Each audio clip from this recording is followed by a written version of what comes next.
Good morning. Good morning to all our Trinity students, faculty, staff, family, friends, Romans, countrymen.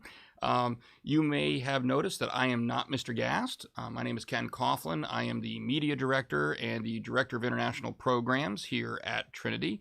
And Mr. Gast has asked me to fill in with his devotion this morning, so I'm pinch hitting for you. One thing that Mr. Gast has, a common theme of his devotions, if you will, is that he loves to, shall we say, boast about his Green Bay Packers. Not this weekend so much, but he does love generally to boast about his Green Bay Packers. And it seems like quite often when he does that, he also likes to point out something that Pastor Jay and I have in common. And that is that Pastor Jay and I are both Dallas Cowboy fans. Well, needless to say, our fandom of the Dallas Cowboys has not given us a lot to cheer for this year, especially with Dak Prescott out for the season.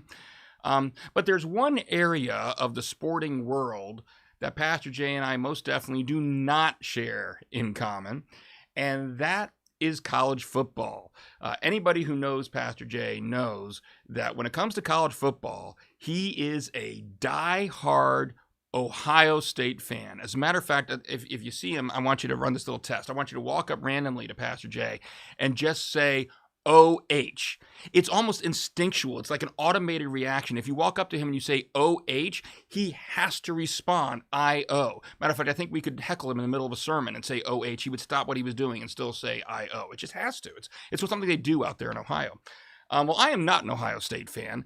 I am, first and foremost, a Nebraska Cornhusker fan. I grew up for many of my years in Papillion, Nebraska, just outside of Omaha. You might say that I'm actually a bigger Nebraska Cornhusker fan than I am even of my own alma mater, because Nebraska football has been part of my life for so long. This is my little mascot, this Lil Red. He's one of Nebraska's mascots. We're going to leave him right there. He used to play the Nebraska fight song, but he needs new batteries. So I'm a huge Nebraska football fan. Now, back in the 1990s, all right, Nebraska was the team to beat. I mean, they were the college football powerhouse. They won 3 national championships in 4 years. Really, nobody was having a track record of success like Tom Osborne was with the Nebraska Cornhuskers towards the end of his coaching career. However, tables have turned. And since that time, Nebraska's had some good teams, but they've never reached that level of greatness that they did back in the 90s. On the other hand, Ohio State, it seems nowadays, is always, every year, they're in the discussion for the national championship. They're a truly great team and a great program now. Well, the college football season has gotten underway, but the Big Ten is actually getting off to a late start. So actually, Nebraska's first game of the season is this Saturday. And would anyone care to hazard a guess as to who they're playing? That's right, Nebraska's first game out of the gate is against Ohio State this Saturday. Ohio State, as to be expected, they're a really good team. They're ranked number 5 in the country. Nebraska, not ranked at all. All right. So I got to admit, as much as I'm going to be cheering my Cornhuskers on, and if they do somehow win, Pastor Jay's going to hear about it on Monday, that's for sure. But let's be honest. All right. I look at that game, and my feeling is it's hopeless. There is no way, no possible way Nebraska is beating Ohio State on Saturday, no matter how much I may want them to do that. It's just not possible, all right? So when I'm thinking about that, it gets me thinking about something that is admittedly much more serious than a football game. And that is how we all can face situations in our lives that make us feel hopeless.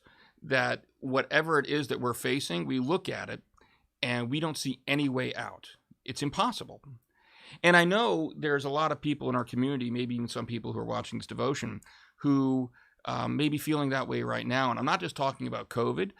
There have been some tragedies that have impacted our local community even over the past week. And I know some of those have directly impacted some of the members of our Trinity family here.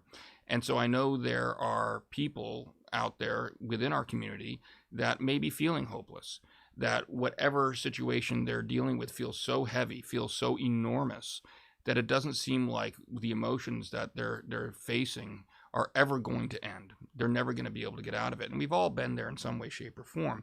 But the important thing that I want to emphasize here this morning is Jesus also has been there.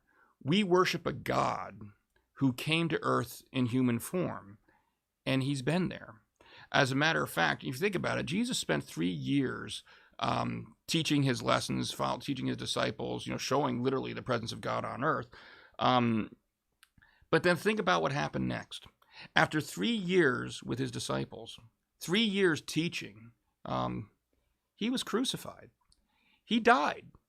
And he died a most torturous and humiliating death. Think about what it must have looked like, what it must have felt like to his followers on that Saturday. As a matter of fact, Ryan McAllister and I have been talking about some time for maybe trying to write a musical about that to be performed here at Trinity. We haven't gotten it off the ground yet, but it's one of those moments that we sometimes don't reflect on so much. Is what must they have been feeling like on that Saturday after Jesus died and before the resurrection came? Well, Millard Erickson, I want to read you this quick passage from Millard Erickson, who describes what things must have looked like at that time after the crucifixion. And here's what he says. He says, sin seemed to have won. The powers of evil appeared to have defeated Jesus. Death seemed to be the end of his mission. He had failed in his task. No longer would the disciples heed his teachings and carry out his commands, for they were all scattered and defeated. His voice was stilled so that he could no longer preach and teach, and his body was lifeless, unable to heal, raise from the dead, and quiet the storms. So that's what it looked like on Saturday. If you were one of Jesus' disciples at the time, you would have been feeling like it was hopeless. There was no way out. But Sunday was coming. And we can look back on that and realize Sunday did come. And so we worship a God who has seen this most hopeless of situations, who has lived out the most hopeless of situations, and yet overcame that most hopeless of situation. We have seen how through his resurrection, he gave his disciples the reassurance that he could overcome even death. And he's promised us that he'll be with us through whatever we're going through. Now, this gives us the reassurance. And it's hard, I know it's hard to hear sometimes when we're actively going through this, and we're actively feeling this, but we know that Jesus has proven that he can and will overcome. Now, we may not always like his timing. We may not always like the manner in which the resolution is reached. But we worship a God who promises eternal life. And if for that reason alone, we know there is a light at the end of the tunnel, there is a way out, it will be overcome no matter how hopeless our situation seems. Not because we have a way of getting out of it, but because we worship a God who does.